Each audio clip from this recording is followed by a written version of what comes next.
Iguales y diferentes, con Rosa Quintana. Algunos atribuyen a Confucio la frase: si un problema tiene solución, ¿por qué te preocupas? Y si no la tiene, ¿por qué sigues preocupándote? Fuera quien fuese el autor de esta lección de sabiduría, lo cierto es que lo incierto genera mucho dolor al ser humano. La incertidumbre, el no saber qué va a pasar, genera sensaciones que duelen, como la inquietud, el miedo, la inseguridad, la ansiedad. En nuestro portal de divulgación sanitaria, Hub de Salud, nos ocupamos de mejorar la vida de quienes nos seguís, proporcionando información contrastada y promoviendo una vida basada en hábitos saludables, a todos los niveles: físico, mental y emocional. Hoy hablamos de cómo gestionar la incertidumbre con Claudia Teglen, psicóloga, presidenta de Convives con Espasticidad y consultora estratégica de organizaciones no gubernamentales. Claudia, muy buenas tardes, ¿cómo estás? Muy buenas tardes, Rosa. ¿Qué tal a todos? ¿Qué situaciones son las que suelen provocarnos incertidumbre? Bueno, en primer lugar, decir que yo creo que la incertidumbre es la eterna compañera de viaje no deseada, pero que no nos podemos librar de ella. De ella no existe divorcio, así que más vale que aprendamos a convivir con ella. Las situaciones que nos generan incertidumbre, Rosa, pues generalmente todas están relacionadas con el futuro. Y puede ser desde la incertidumbre de recibir un diagnóstico, una llamada, de perder un trabajo, ¿no? Ahora en tiempos de COVID esa suele ser una incertidumbre común, de todo lo que desconocemos, que pensamos que no está bajo nuestro control, nos genera incertidumbre. El ser humano tiene una gran necesidad de control. Y ese control que tenemos, que percibimos, es ilusorio, como veremos a lo largo del programa. Lo único que podemos controlar es nuestra actitud, pero las situaciones que nos provocan incertidumbre son aquellas que son de futuro y que percibimos como negativas y que percibimos que no tenemos recursos para enfrentarnos a ellas, que no nos sentimos capaces. Claro, pero ¿por qué algunas personas experimentan esa desazón ante lo incierto? Pues generalmente las personas que experimentan más desazón ante lo incierto, porque la verdad es que lo incierto no nos gusta a nadie, son personas que son inseguras, tienen baja autoestima, tienen una alta sensación de responsabilidad, un alto nivel de cumplimiento, una alta exigencia, una rigidez de personalidad, son muy perfeccionistas, piensan que valen por sus logros y no por sí mismos. Son personas que se autoculpabilizan mucho, tienen un gran sentimiento de culpa, una responsabilidad del deber, como he dicho antes, muy, muy grande, y sobre todo tienen una gran falta de confianza en ellas mismas. Claro, esto son cuestiones fundamentales. Y fíjate, me atrevería a añadir que quizá uno de los problemas es que generamos pensamientos anticipatorios. Decías tú al principio, nos generan inquietud las sensaciones de no controlar lo que vendrá en un futuro, ¿no? Anticipamos qué es lo que puede pasar. ¿Cómo podemos, danos una recomendación o varias, cómo podemos conseguir no hacerlo, no anticiparnos, no centrarnos en pensamientos anticipatorios que pueden corresponderse con realidades que tengan lugar o que no sucedan nunca?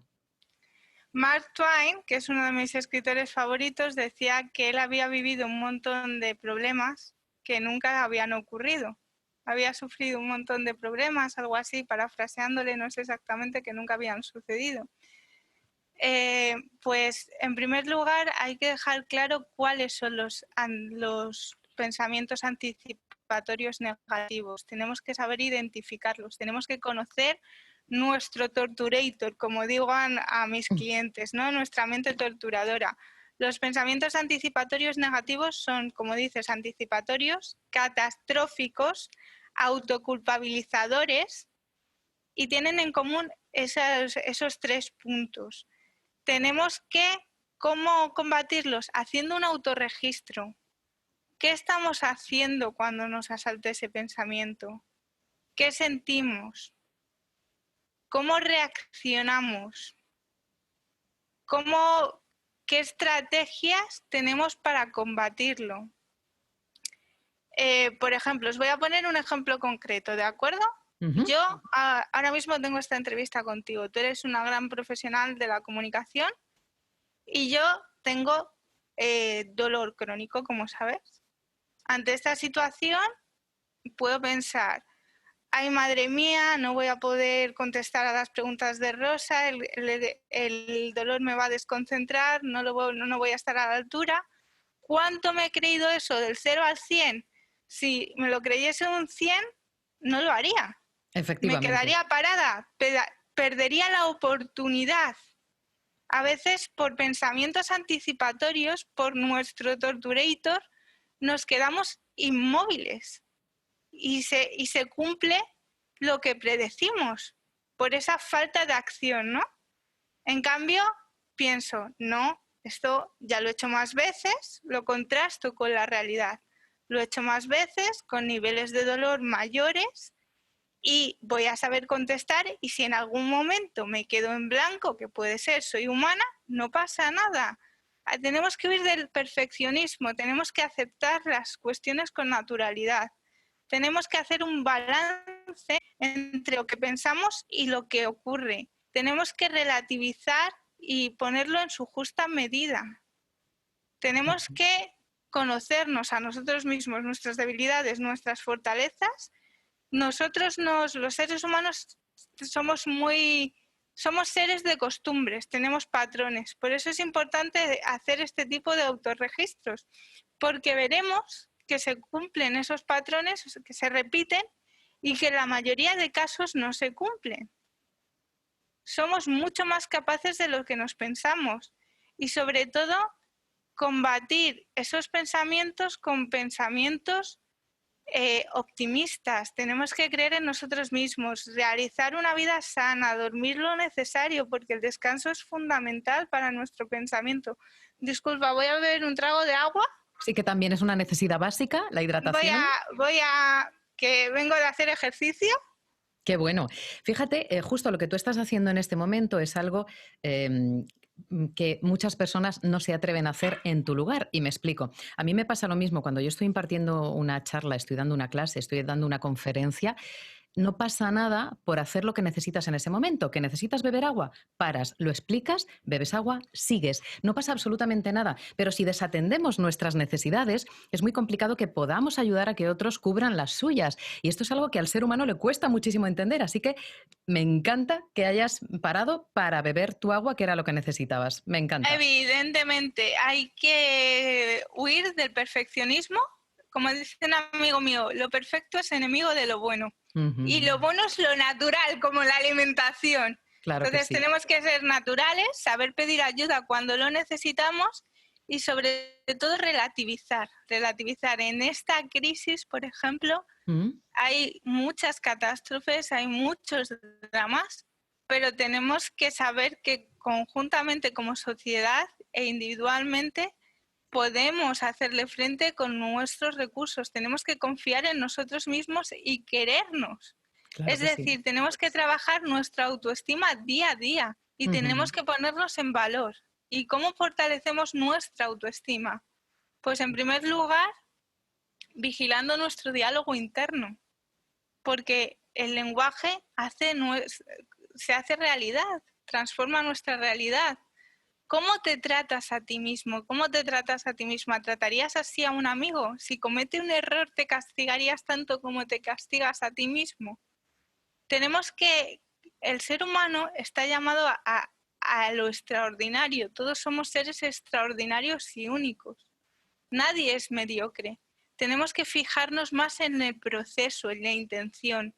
Y si nos equivocamos, no es un fracaso, es un aprendizaje. Tenemos que cambiar el chip y aceptar que la vida va a estar llena de obstáculos, pero que cada obstáculo que sorteamos nos hace más fuertes. Fíjate, al hilo de lo que mencionabas sobre Mark Twain y demás, me ha venido a la cabeza una frase. Yo tengo varias frases que me ayudan a mi día a día y que de vez en cuando las releo y me dan un impulsito, me recuerdan las cosas que quiero hacer para acercarme a lo que quiero ser, ¿no? Y una de las frases, que la tengo aquí en mi agendita, dice: el hecho de sentir algo no lo hace real. con respecto a lo de los pensamientos anticipatorios y el perfeccionismo y demás, ¿no? Que nosotros estemos experimentando un sentimiento, una sensación, no hace que eso se convierta en una realidad. Puede que llegue a serlo y puede que no llegue a serlo.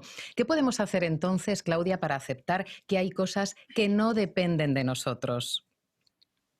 Pues nada más hay que ver la realidad, ¿no? Nadie se hubiera imaginado que un virus hubiera llegado al mundo y hubiera causado la catástrofe que está causando ahora mismo, pero lo estamos combatiendo con ciencia, con responsabilidad, o sea, estamos poniendo a prueba nuestras estrategias. Entonces, ¿qué podemos hacer para aceptar que no tenemos control sobre todo? Contrastar nuestro día a día. Damos por hecho que si cruzamos por un paso de cebra, los coches se van a parar. Vivimos en una incertidumbre constante. ¿Quién te asegura que el coche se vaya a parar? Qué buen Nadie. ejemplo, buenísimo el Va- ejemplo. Vamos, por ejemplo, un policía. Tú ves a alguien vestido de policía y confías en él, ¿no? Ujú, ¿O sí, no? automáticamente. Es que ni No, nos lo cuestionamos. y puede ser un criminal.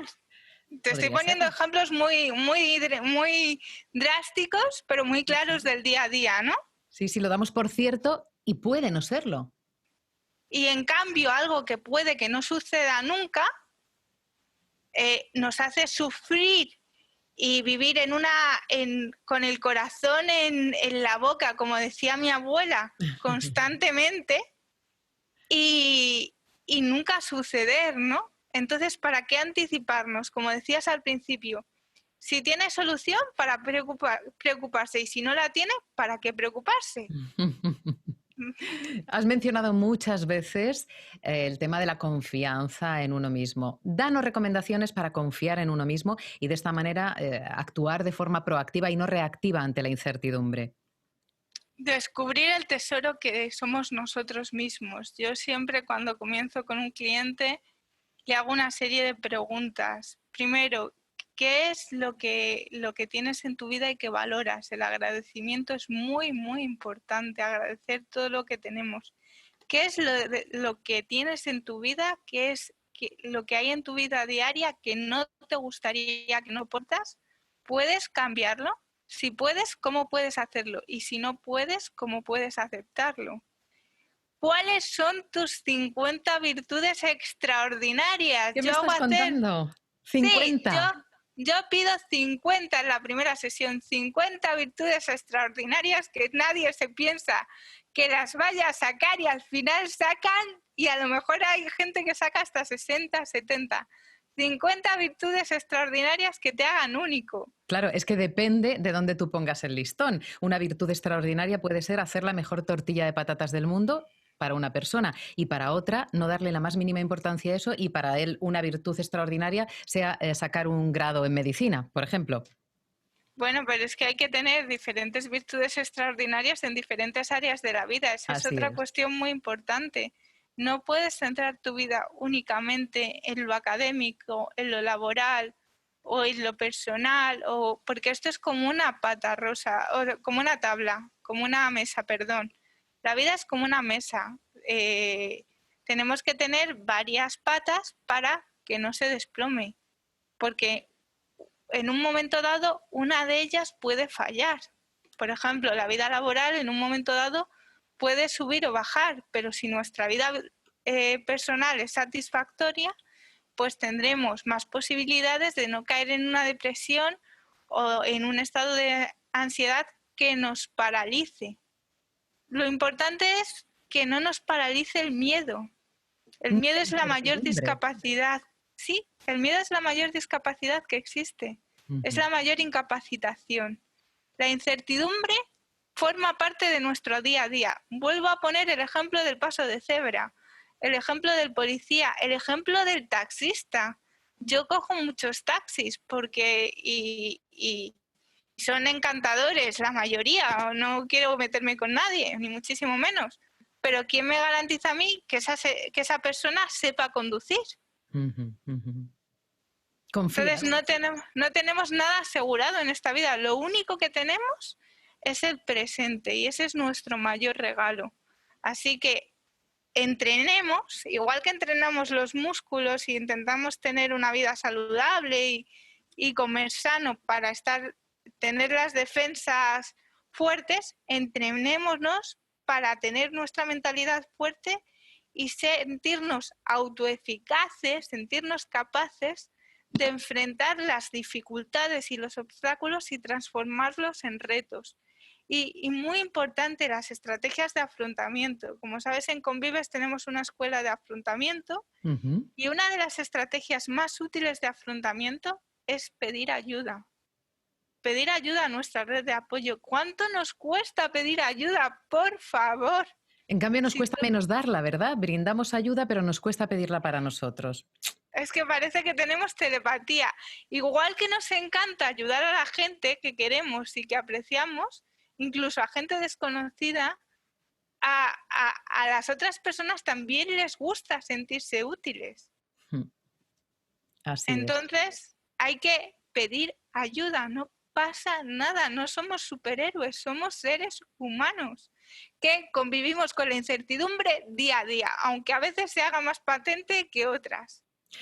Bueno, afortunadamente tenemos ejemplos de resiliencia como lo eres tú y que nos has dado además unos tips imprescindibles para gestionar la incertidumbre. Muchísimas gracias, Claudia Teglen. Gracias, Rosa. Un tip muy importante para gestionar la incertidumbre es la información real como la que ofreces tú cada día en tu programa. Muchísimas gracias. Hasta la próxima ocasión, Chao, Claudia. hasta la próxima. Adiós. Tener dudas sobre lo que puede pasar en el futuro es normal. Que esas dudas nos generen tal malestar que nos haga sufrir nos puede pasar factura. Podemos y debemos aprender a gestionar la incertidumbre.